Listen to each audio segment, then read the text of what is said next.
સુરતના પુણામાં 3 વર્ષથી ગુમ તરુણના કેસમાં મિત્રોની હત્યાની કબૂલાત છતાં મૃતદેહ ન મળતા અપહરણનો ગુનો કરાયો દાખલ।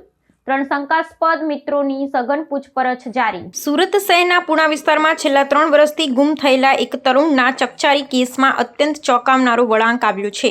આ કેસમાં ગુમ થયેલા તરુણ વિવેકના મિત્રોએ જ તેની હત્યા કરી હોવાની કબૂલાત કરી હોવા છતાં કાયદાકીય ગૂંચવણને કારણે નવો પ્રશ્ન ઊભો થયો છે। પોલીસ તપાસમાં હજુ સુધી તરુણનો મૃતદેહ મળી ન આવતા કાયદાકીય મર્યાદાઓને કારણે હાલ ત્રણેય મિત્રો સામે હત્યાના બદલે માત્ર અપહરણનો ગુનો દાખલ કરવામાં આવ્યો છે।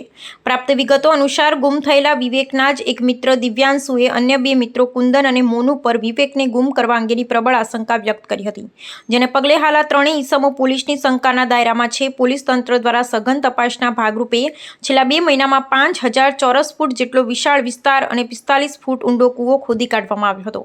આમ છતાં વહીવટીતંત્રને પોલીસની આટલી વ્યાપક અને ઊંડાણપૂર્વકની શોધખોળ બાદ પણ જમીનમાંથી તરુણનો મૃતદેહ કે અન્ય કોઈ નક્કર ભૌતિક પુરાવા હાથ લાગ્યા નથી। મૃતદેહના અભાવે કાયદાકીય રાહે હત્યાનો ગુનો સાબિત કરવામાં પોલીસને ભારે મુશ્કેલીનો સામનો કરવો પડી રહ્યો છે, જેથી પ્રાથમિક તબક્કે અપહરણની કલમો હેઠળ જ કાયદેસરની કાર્યવાહી હાથ ધરવામાં આવી છે।